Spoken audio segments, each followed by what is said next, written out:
ต่อ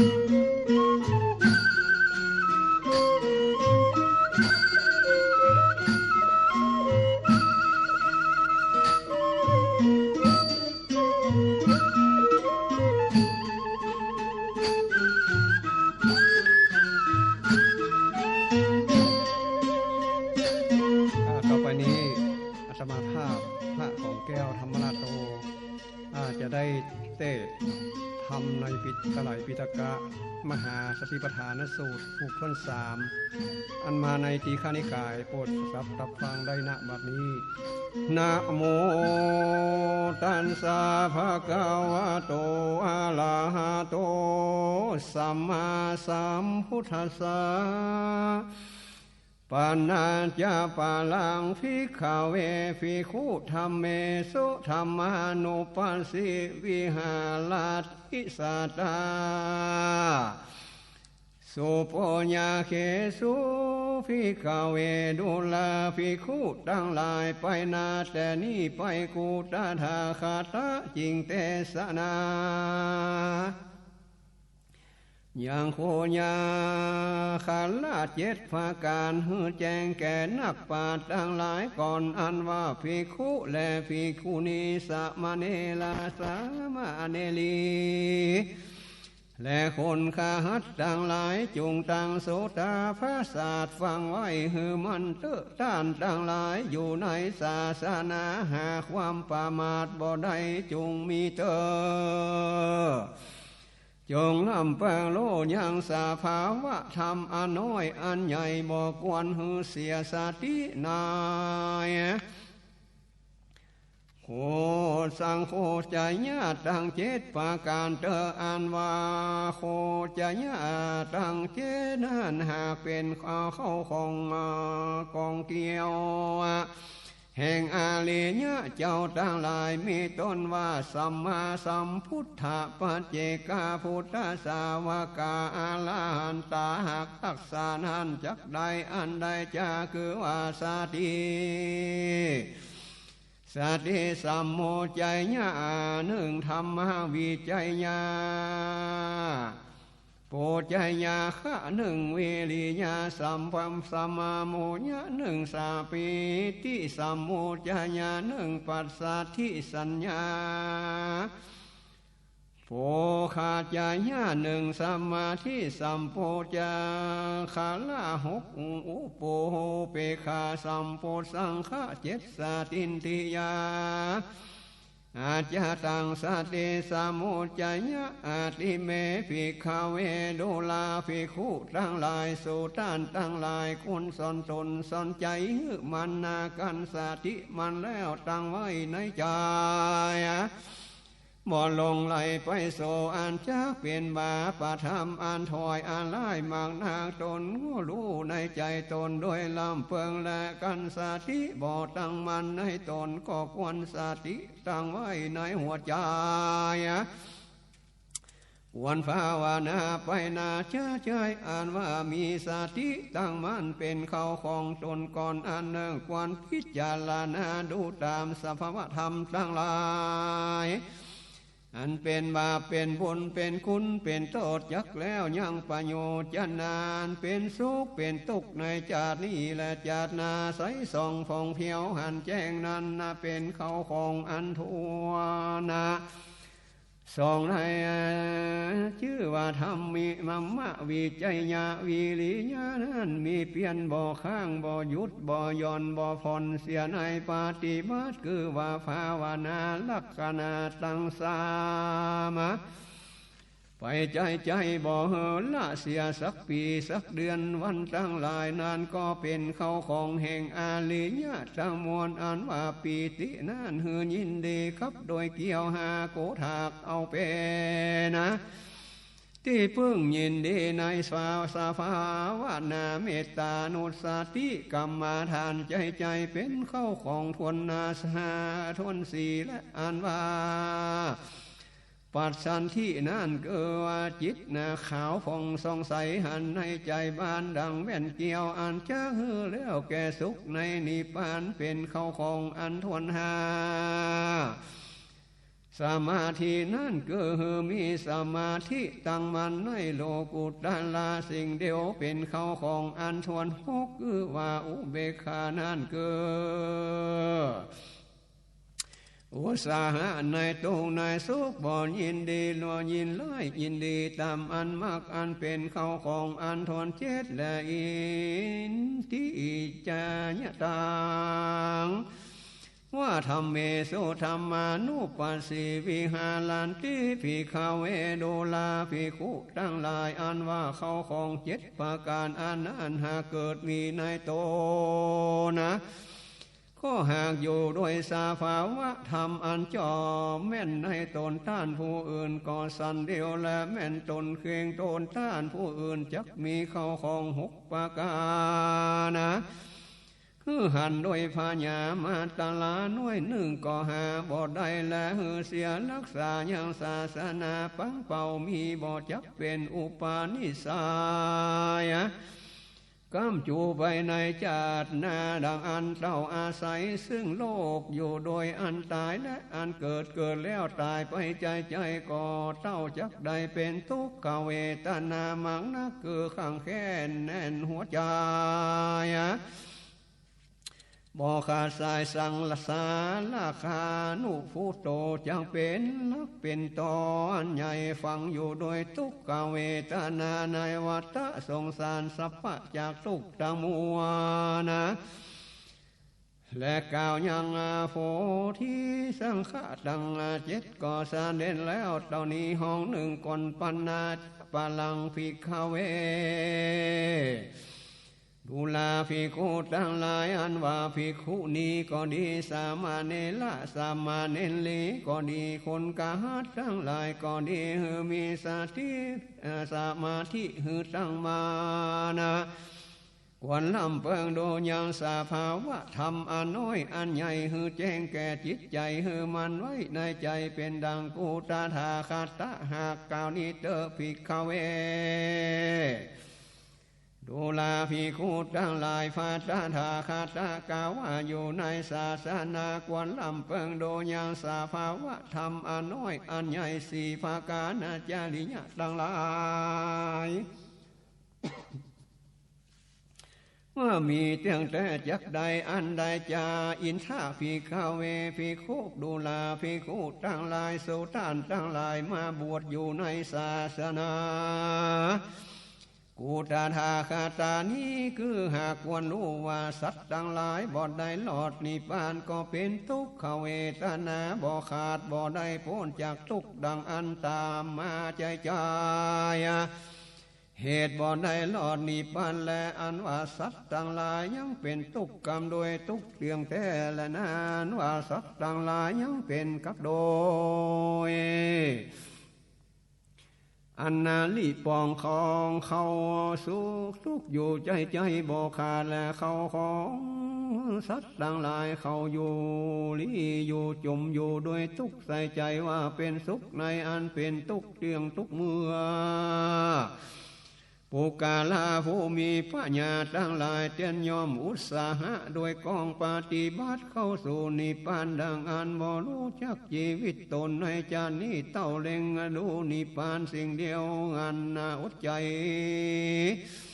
อยู่ปฏิบัติเป็นทุกข์ด้วยกองภาวนารักษาอินทรีย์ตั้งหกจริงจังใดถึงมรรคภาละธรรมผู้กาลาผู้ไร้ปัญญาตินยอมมาปิกปองฟองหาอันจังเลี้ยงท้องในจาตินี้สิ่งเดียวคือว่าอุตสาหะกาทำเปลี่ยนอันเป็นบาเป็นเวนาบ่สงสัยบ่เล็งไปนาเหตุว่าอาวิชชาตัณหาหากมากังมาวังไว้กันว่าตายก็ได้ไปเสวยตัวอันตนหากได้อุตสาหะกาทำบาปในจาตินี้ตัดสมาเหตุดังอันผู้กาลาผู้บายไล่ปัญญาตั้งหลายจุงอยู่ในจาตินี้ก็เป็นทุกข์ตายไปในจาติหน้าก็เป็นหลายจาติมากนางสังขารอันนับบ่ได้เหตุดังอันว่าทุกข์อริยสัจจาง นั่นเหตุอาลีญาเจ้าต่างหลายฟอหันว่าเป็นทุกข์เป็นภัยเตียงนักแลบ่ทิศทิตาพิสวนอ่านว่าปุกาละผู้มีปัญญาตั้งหลายอวยหน้าเข้าสู่กองอ่านกว้างคือว่าภาวนาเมตตาลักษณะไปใจก็เป็นทุกข์ในชาตินี้ก่อนและชาตินี้ไปนาป่วยได้ถึงสุขเมืองฟ้าเก่าเกินนิพพานได้แล้วดูดาภิกขุทั้งหลายในที่นี้กูตาธาคาตะจะกล่าวรู้ลำเพิงหันแจ้งในลักษณะแห่งตัวสัจจะก่อนแลเกิดมาเป็นทุกข์เท่าคำสาลาเป็นทุกข์บังเกิดเปียที่ก็เป็นทุกข์มาลานาตายไปก็เป็นทุกข์ได้โศกเศร้ามองใจก็เป็นทุกข์ใดร้องให้ลำไรไปมาก็เป็นทุกข์โดยอันใดอันหนึ่งเป็นทุกข์ใดโทษมานาสะกังแก้นแน่นใจก็เป็นทุกข์ใดผสมพบกับคนจักลักคนจังก็เป็นทุกข์ใดปาดฝากจากของนับกันก็เป็นทุกข์ความมักไฟใครใดอันใดบ่ได้ก็เป็นทุกข์เมื่อแตกมั่งขันธะตังหาก็เป็นทุกข์อันว่าเป็นทุกข์11ประการนี้เป็นลักษณะแห่งทุกข์สัจจะก่อนแล้วกามาวาจาลาภิกขเวโดลาภิกขุทั้งหลายอันว่าปิจจะแห่งทุกข์ทั้งหลายแปรไปคาบแก้นคัดหัวใจยิ่งนั่งลือจาเพิงรู้ดังนี้เถออันว่าขี้ญาณเกิดมาเองสัตว์วงนั้นเฮอปาโคตเป็นตนเป็นคนสันนี้อันว่าวิญญาณเป็นเหตุอันเฮอรูปเกิดนั้นก็มาตั้งปฏิสนธินั้นก็เกิดปาโคตมีประการนี้เป็นขันธาตุหาอันได้ป่วยบังเกิดเป็นอาญาตนะสี่อันเล่าคือว่าตาหูดังและลิ้นตัวหัวใจหกอันนี้ชื่อว่าอาญาตนะจันและนาอาณาพกว่าคืนลงกันเอามือตั้งสองกุมกา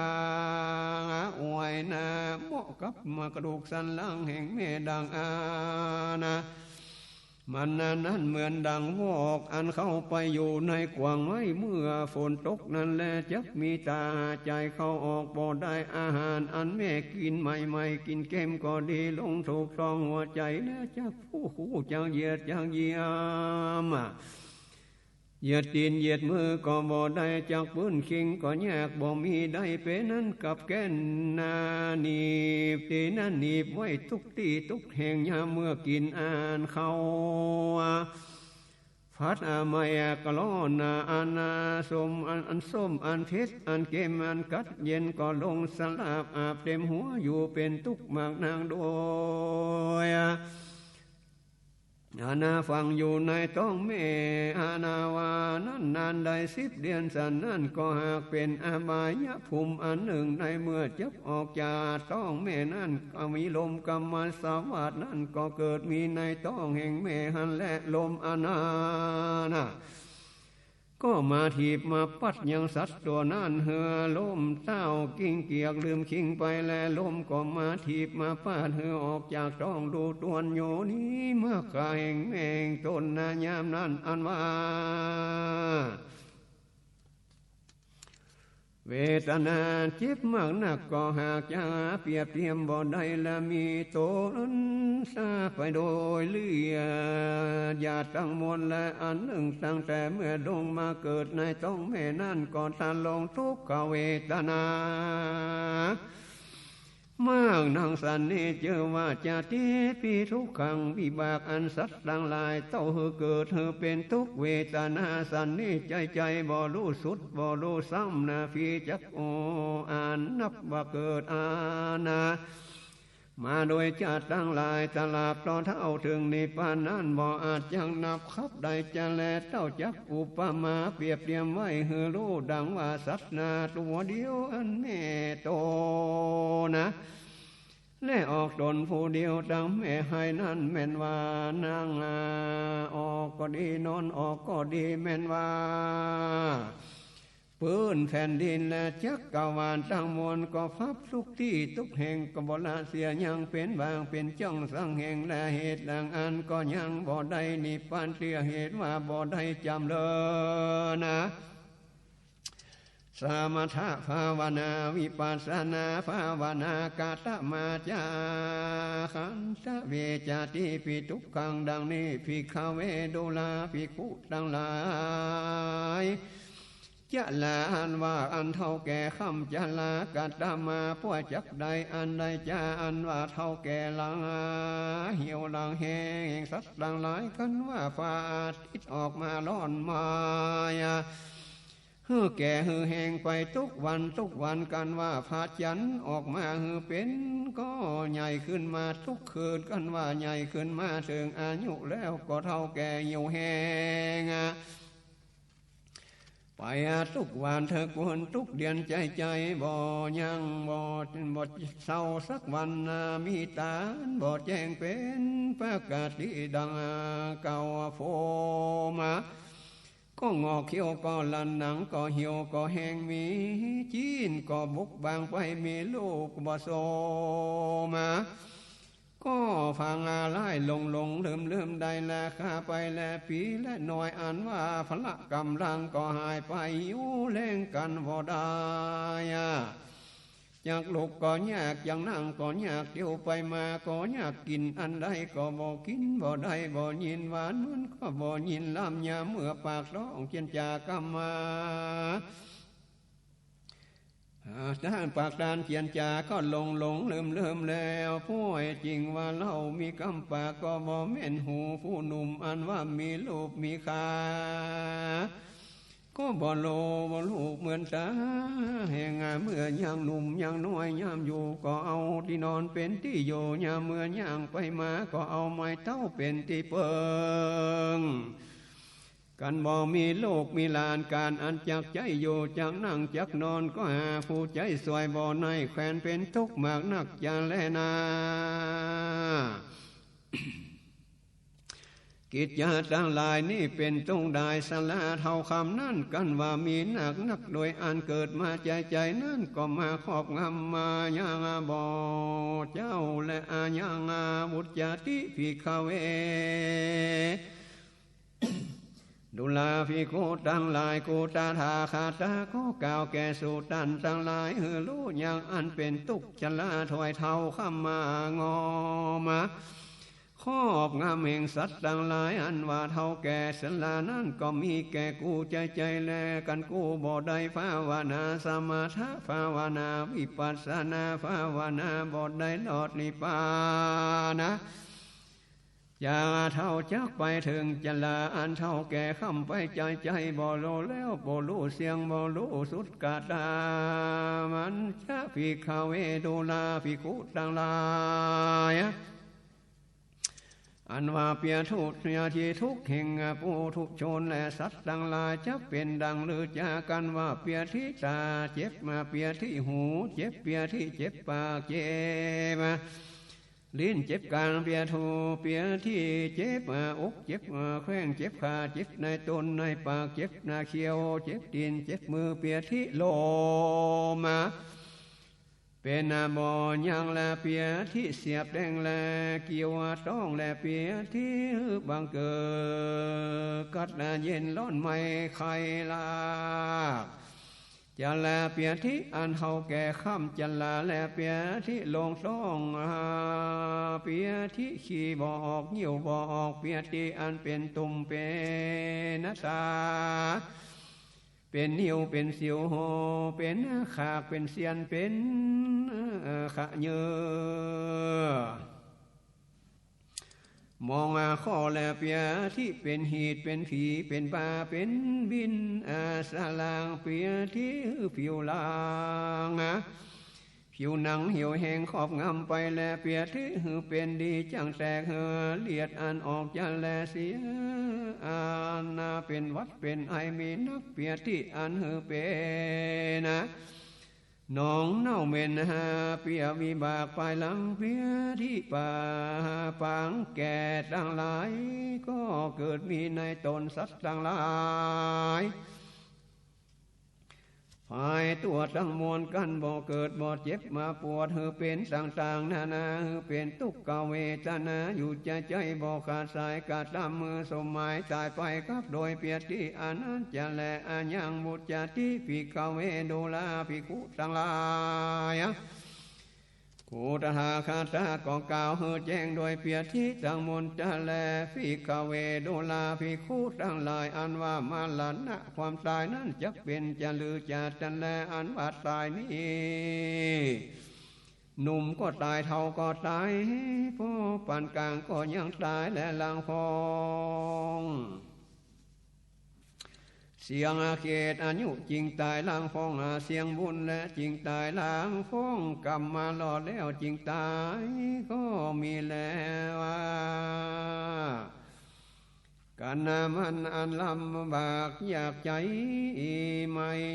คืดกินยามจักตายนั่นเป็นทุกข์อันมังนักหาจักสั่งจังเปียบเตรียมบ่อใดอันว่าตายโดยเปียที่แสเป็นทุกข์มากนักอุปมาเป็นดังเอาหอกมาเสียบมาแทงหัวนั้นจริงจักขาราเป็นทุกข์ลำบากมากนักอันว่าความตายนั้นเป็นทุกข์หาที่สุดที่เมียนบ่ได้เหตุต้นเตี้ยวไปมาในวัฏสงสารหลายจัดนักในพื้นแผ่นดินจะละมีแดนขอบจักกวาลตั้งมวลก็จะอุดเป็นป่าเหี่ยวทุกที่ทุกแห่งฟีว่าจักเอาไปเขมจี้ยังแผ่นดินตั้งมวลไปต่อเต้าลอดจักกวาลตั้งมวลว่าบ่เฮอเป็นป่าเหี่ยวต้นคิงผู้เดียวนั้นก็หาที่มักเข็มบ่ได้จะแลกันได้ตราลักขณาสมาธิภาวนาวิปัสสนาก็จริงจังพ้นความตายจะแลผู้กาละผู้ได้ไล่ปัญญาตั้งหลายบ่รู้อันเป็นทุกเวทนาโดยอันสายนับเต่ามัวเมาบ่เก่าอยู่กับโดยตัณหาอันว่าพยาคาสัตว์ตัวใหญ่ตัวน้อยตัดชีวิตเพิ่นตายแล้วจีนเพิ่นมากินเลี้ยงชีวิตอยู่ใจบ่ขาดสายอันว่าบาปเวรเม้นสาบเม้นข่าวอันใดคาสัตว์เป็นกรรมวิบากอันเน้นอันนาเหตุว่าสัตว์ทั้งหลายลักชีวิตเป็นทุกขเวทนาเป็นบาปเป็นเวรก็เปียอันแลกันว่าขาท่านตายทีหนึ่งเวรอันนั่นก็จักมาสนอมตอบได้ตายท่านขาฝันก็ได้500 ชาติก็เหตุด้วยตนนั้นขาสัตว์หือตายนั้นผู้กาละตั้งหลายผู้หาพญาบ่ได้กาตามมูลอันใดก็ดีเจ้าสะพอซึ่งอันจักกินกรรมโดยนาบุญอันนั้นจะแลมาฆ่าสัตว์ตัวน้อยตัวใหญ่เป็นไก่หมูมาสู่กันกินสันนั้นบาปเวรอันนั้นหากมากรรมจัดนาบุญอันนั้นเสียแล้วหาประโยชน์จะนะบ่ได้พี่ว่าผู้กาละผู้หนึ่งและมีเข้าของมากนักมันมาหือตานะแล้ววันละ700,000 คำมาบ่ขาดสายสักวันนานได้10,000 ปีและก็มาฆ่าสัตว์ตัวน้อยตัวใหญ่มีเป็ดไก่เป็นอาหารและกินเหล้ายาเมาสาเพาะครึ่งของทานตกดีทุกแห่งมันนะใส่ใจว่ากูได้หือตานมากลายป่วยมีปูกาละผู้หนึ่งเป็นคนทุกข์ยากเข็นใจบ่หอนได้หือตานะโดยเปิ้นสังเสียขาดทั้ง2 คนนี้เสมอกันก็หากบ่เฮอเป็นบุญเป็นกุลเป็นสุขเป็นประโยชน์จะนาไปนาก็หาบ่ได้สักอันเหตุหาบุญหาสิ้นบ่ได้สักหน่อยกูตาถาคตะฟังเมื่อได้เป็นเวลานามาพามวันนั้นกูได้เฮอแต่งแปลงอย่างขันเงินขันคำตั้งหลายขันน้ำใหญ่ตะไหลน้ำอันใหญ่ใส่เต็มไปโดยเกลียวและเงินและคำเครื่องประดับจ้างมาลดกวนแล้วข้าคนมุนตีและนางตั้งหลายเป็นตานมังนักบ่อาจนับอันใดกับตังเฮอไปเป็นอาจารย์จดเจียกันไปไกลได้แย่โยจันนะคือ8 ปันวาหลอดทุกกรรมทุกไปและก็กาดดำมือเป็นตานสันนั้นทุกวันบ่ขาดนานประมาณวันได้7 ปีไป 7 เดือนไป7 วันจริงจะแล้ววันนั้นกูตาทาคาตาหือตานปานนั้นปนละอานิสงส์น้อยหนึ่งก็บ่มีเต้าตานะเสียเป่าเสียได้จะแลนะภิกขเวดุลาภิกขุทั้งหลายโสโกอันว่าโศกเศร้ามองใจนั้นป่วยจักใดหรืออันจากันว่ากรรมาขีกรรมเคืองกรรมโศกทุกอันนั้นก็หากติดตามไปทุกชาติกับมีภัยต่างๆอันใดหือโศกเศร้ามองใจตนป่วยจักยินดี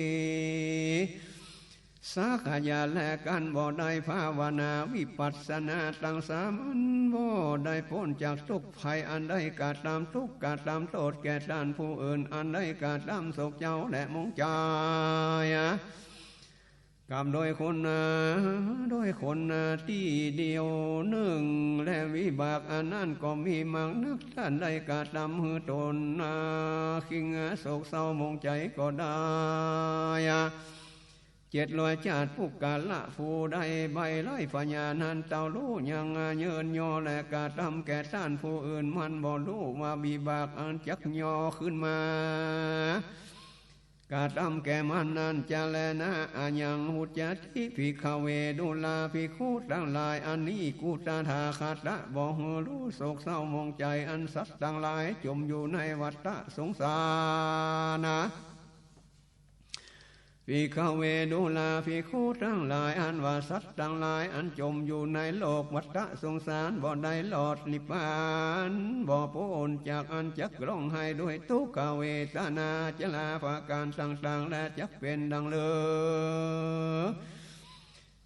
จะทุกธรรมเวนะกันว่าสภาวะธรรมอันบ่หันให้ทุกดังมวลนั่นจะแลยามออกมาจากท้องแม่นั่นก็ถูกต้องศาสตร์และภาคนักก็เดียดร้อนสะดุ้งตกใจกลัวก็ร้องไห้ยามยาที่วงศาเอาน้ำมาอาบมาสวยนั่นก่อนยินเจ็บแสบนักก็ร้องไห้และยามนอนยังขี้และเหี่ยวอยู่จักเอาเสียบ่ได้ตัวจักย้ายค่ายหนีหน่อยหนึ่งก็บ่ได้ก็ร้องไห้ยามญาติกาวงศามานอนเอามานอนเนียฟ้านั่นก่อนยินแสบกายก็ร้องไห้และยามนอนง่ายอยู่จังพินจะฟื้นก็บ่ได้นั่นก็ร้องไห้ยามอยากเข้าอยากนมจักสามกินก็บ่ได้ยินลำบากอยากใจมากนักก็ร้องไห้จังและยามเปียทิมาเกิดในตนจักบอกบ่ได้ยิ่งเจ็บปวดก็ร้องไห้และนี่จะโดยลิยาเทวทุกเมื่ออยู่ในท้องแม่นั่นจะแลนาดูลาภิกขุทั้งหลายอันว่าสัตว์ทั้งหลายใหญ่ขึ้นมาด้วยอาหารอันแม่เลี้ยงเมื่อกลางคืนก็เย็นโดยพระจันทร์ก็ใหญ่สูงมาเมื่อวันก่อนอยู่ร้อนโดยฟ้าทิศก็แก่มาฝากอบไปโดยพายอันเป็นในรันดอนบ่ขาดสายสังขารละหากแต่งแปลงแก่สัตว์ทั้งหลายในต้องทุกข์สืบมาไปใจหายและป่วยหายเล่าด้วยอันเป็นทุกข์ต่างๆนานาเป็นอันหาที่สุดดีเหมือนบ่ได้เหตุทุกข์อันใดไว้และป่วยใดล่องลำหายไปมาโดยโทษดังมวลนั้นว่าอันน้ำตาผู้เดียวอนาว่าบ่แห้งเสียแล้วมารอมาไว้ยังหลายกว่าน้ำมหาสมุทรทัศกรตั้งสี่แม่นบ่ได้หลอดนิพพานเสื่อดังอานะก็จังได้เกิดในวัฏสงสารให้อยู่ใจกันได้ภาวนาตลาลักขณาวิปัสสนาญาณจริงจังได้พ้นจากทุกข์อันร้องไห้นั่นแลกันว่าได้กาตามไล่แก่ต้านหืดต้านได้น้ำตาโตกทีเดียวหนึ่งวิบากอันนั้นแล่นมาจับตัวไว้ไปนาท่านจักใดกาตามไล่แก่ตุนตัวจักใด500จ้าแลผู้กาละผู้ได้หันยังสภาวะธรรมคำสอนกูตาทาคาถาจึงไปจม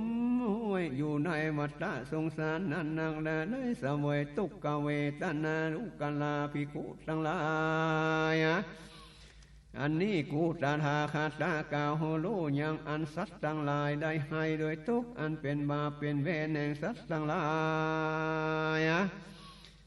กาญิกังทุกขังภิกขเวดุลาภิกขุทั้งหลายอันว่าเป็นทุกข์อันนั้นจักใดอันใดจะภิกขเวดุลาภิกขุทั้งหลายกรรมอันกูตาทาคาตะกาวนี้มีเตียงแต่อันว่าทุกข์อันถูกต้องตนตัว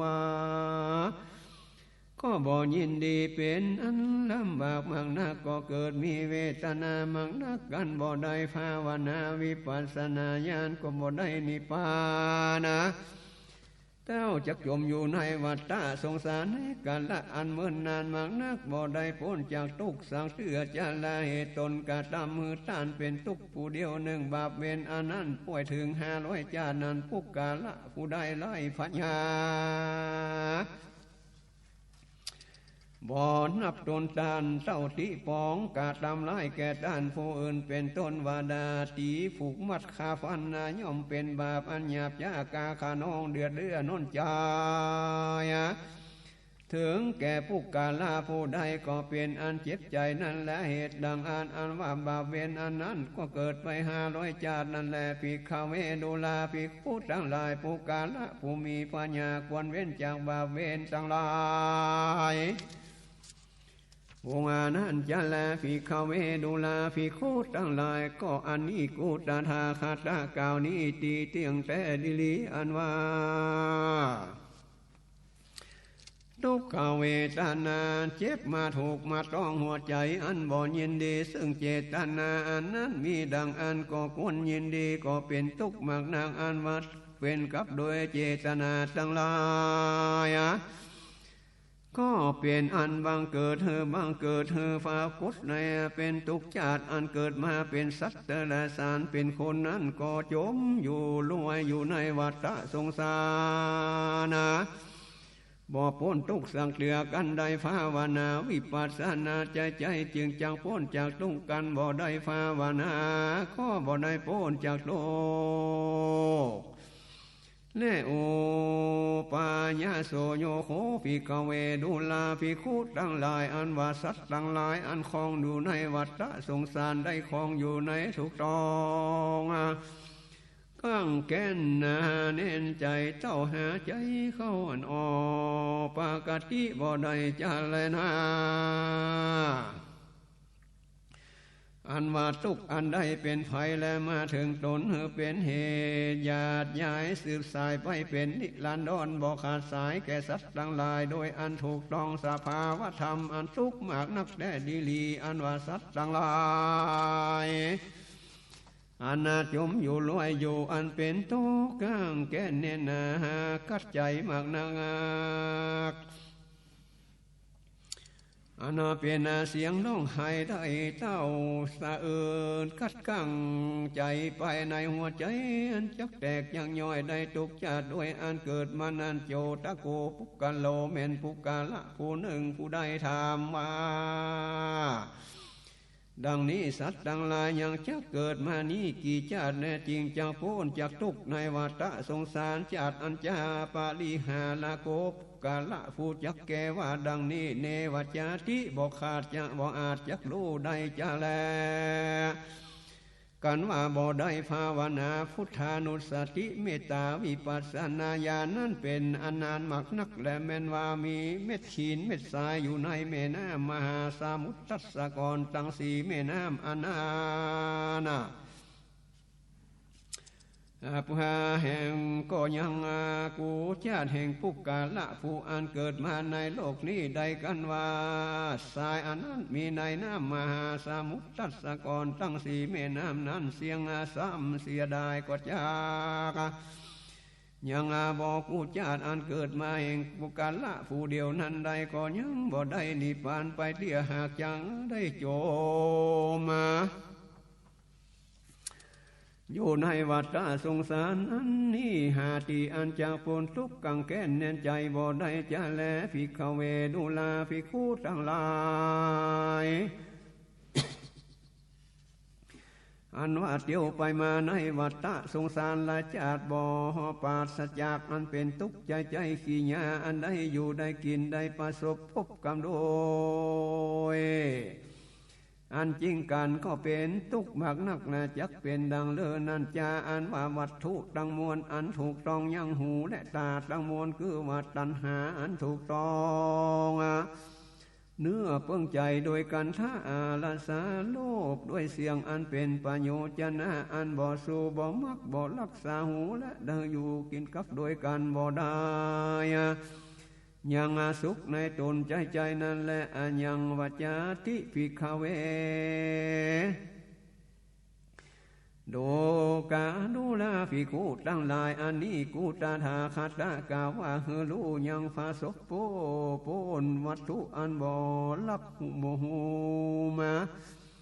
กินและได้อยู่กินกับกันนั้นก็เปลี่ยนทุกข์มากนาก็เหตุเพียบ่ได้นิพพานละบ่ได้ภาวนาวิปัสสนาญาณดังอันก็หากบ่ได้พ้นจากทุกข์อันมีสันนิสังเตียเต้าจักจมอยู่นายวัฏฏะสงสารเป็นทุกข์ใจแก่สัตว์ทั้งหลายเจ้าและนาทุกโขภิกขเวนกุทั้งหลายอันว่าได้ปัดได้ฝากจากอันลักกันหากเป็นทุกข์อย่าแลได้เป็นทุกข์อันจะเป็นดังลือนั่นจาอันว่าสัตว์ทั้งหลายบ่ได้หลอดนิพพานนี้ก็เตียนยอมได้จมอยู่ในทุกข์ใจคือได้ปัดฝากจากของที่ลักและเพิ่งใจในสงสาร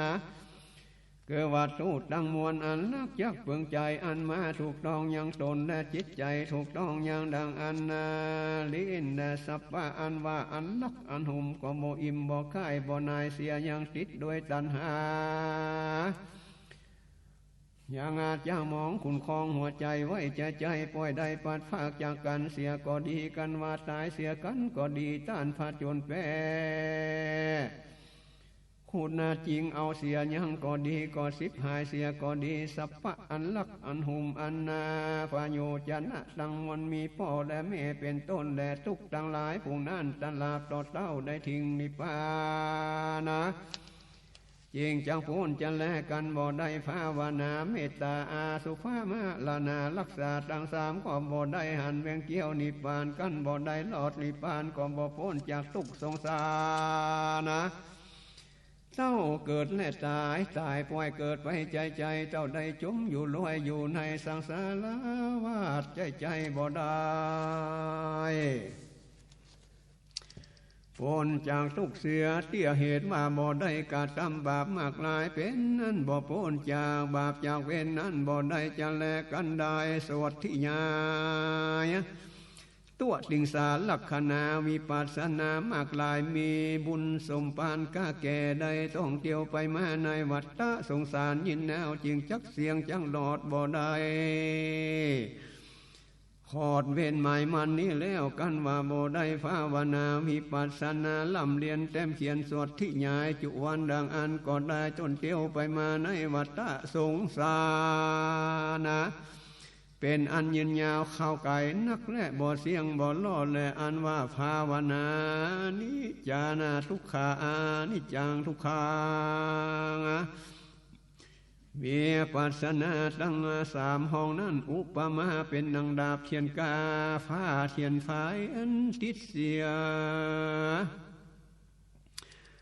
หลอนนาใสยังสังขารอาส่วนเตียวไปมาในวัฏฏะสงสารหือหลอดหือถึงสันนั้นจริงจังได้พ้นจากทุกสภาวะทุกดังมัวนะดูกากูตาธาคาตากาไว้คือสูต้านตั้งหลายหันคำสอนสุขาสัจจามหานาทุกสัจจาปานะปุณดังปาปังวินิสติดังนี้ภิกขเวดูลาภิกขุดังหลายปุกกะละยิงใจอันยังฟังคำสอนกูตถาคตตนเป็นครูแก่โลกทั้งสามหากสั่งสอนภาวนาวิปัสสนาคือมากนางลายแต่ปุกกะละผู้ยังใหญ่เต้าฮีด้วยหิมาปานก็ดีกันบ่ได้ละเสียยังบาปก็ซ้ำใหญ่เต้าด้วย หิมาปานกันใดละเสียแล้วฝ่าว่าอาณาวิปัสสนาไปใจจริงจักได้ใจเจ้าเข้าสู่เมืองเกี่ยวเกินนิพพานสุขยิ่งกว่าสุขดังมัวนะหาสั่งจังมาเปรียบเทียมบ่ได้สักอันปุกาละผู้มีปัญญาเตียนยอมกัดทำบุญกันว่ารักษาศีลเมตตาภาวนาไปใจจึงได้ประลอดเมืองแก้วยอดเนรปานะยาแลนาภิกขเวดุลาภิกขุตั้งหลายกุฏฐาคาตะตั้งไว้ยังศาสนาเจตนาปานาภาวสาเปียหือเป็นที่เปิงแก่เทวดาทั้งหลายในเมืองศาสนาบ่เสียงเตี้ยลูกศิษย์กุฏฐาคาตะก็จริงฝ่ามั่งเสียหมื่นจะแลที่ศาสนานี้ดังเลือจึงเชื่อว่าศาสนานั้นอันจะก็หากมาได้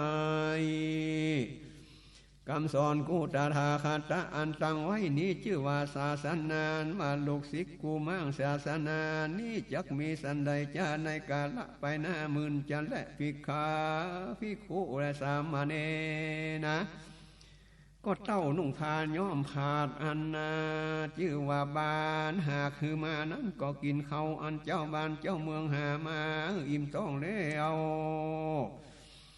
ฟองฝังเครื่องปาดับบ่ชอบกองบ่ใจอันเป็นคำสอนกุฏฐาคาตะป่วยกะตำล้างฟองไปเล่นเมาศพมาล้างฟองไปกาดไปลีล้างฟองปองเอาเงินและคำมาจ่ายกินจ่ายนงล้างฟองขายผ้ายมปาดจ่ายกินเลี้ยงซ่องล้างฟองบัวละโฟกผ้าของผ้าแดงและผ้าย้อมดอกไม้ลาตาลาตาจนจันมันกันท่าของหอมล้างฟองบริโภคเครื่องเงินเครื่องคำแดงลาฟองจี้อาหารซื้ออ่านมาเลี้ยงซ่องล้างฟองมาญาโดยกำจาภาษาลายมากีนะมานุ่งมานอนหลังฟ้องถือลูกเป็นคนกล้าขายจ่ายเลี้ยงซ่องเป็นดังคนกระหัดนั่นจะแลหลังฟองหมอไก่หมอยาหมอเหล้าจัดดาหมอตัวการบ้านการเมืองการทั้งหลายพวกนั้นเป็นการแห่งคนไปนอกกาตามได้ภิกขุบอกวนกาตามภาการหนึ่งภิกขุลังฟองภิกขุบ่รู้ลักษณะเจญาณชนทีจักคือแก่สามเณรอันบวชใหม่และสู่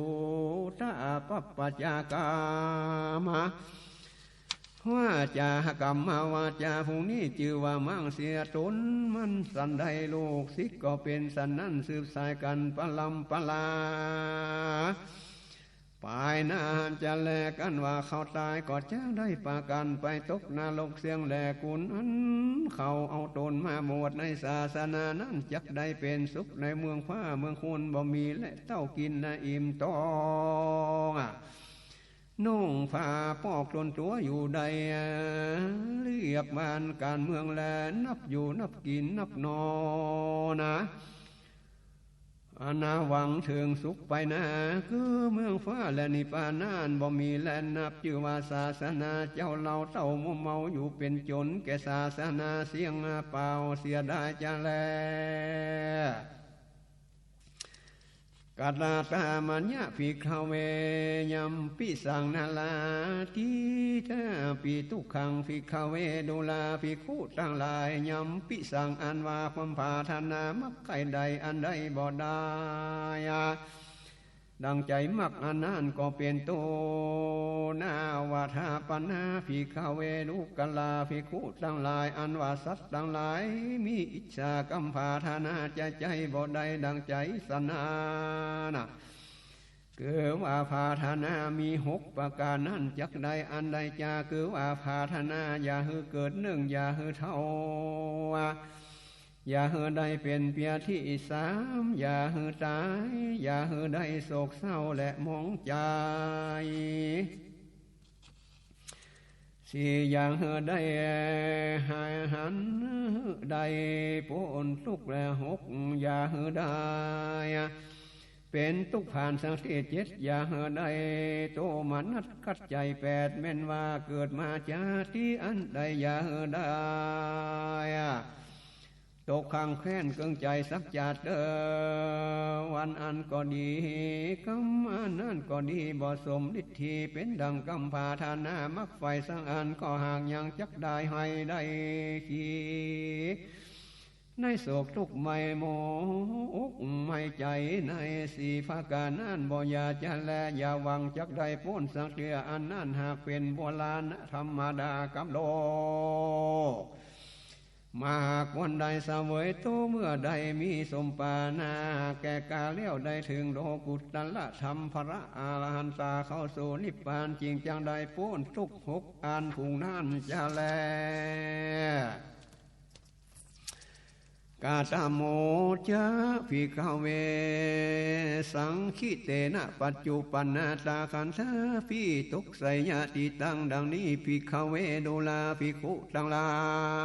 ยยามาเมื่อแตกมั่งแห่งขันธะทั้งห้าประการนั้นจักเป็นดังลือจาดูกาลาภิกขุทั้งหลายกันว่าวิญญาณขาดขาเสียแล้วสังขารธามาแน่สังขารขันธ์ก็บ่มีสัญญาขันธ์ก็บ่มีรูปขันธ์เวทนาขันธ์ก็มั่งเสียแล้วอันว่ารูปขันธ์คนทั้งหลายกล่าวว่าคอนผีตายและอันว่าคอนผีอันใหญ่ใกล้ป้องแล้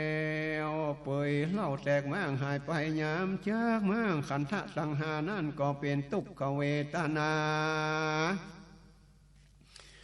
มากนักเป็นดังเอาหอกมาโลยแห่เล่มมาปักมาแต่งยังหัวใจนั่นจริงจะขาดไปยามมั่งปัญจขันธ์ตั้งหานั่นก็เป็นทุกขเวทนา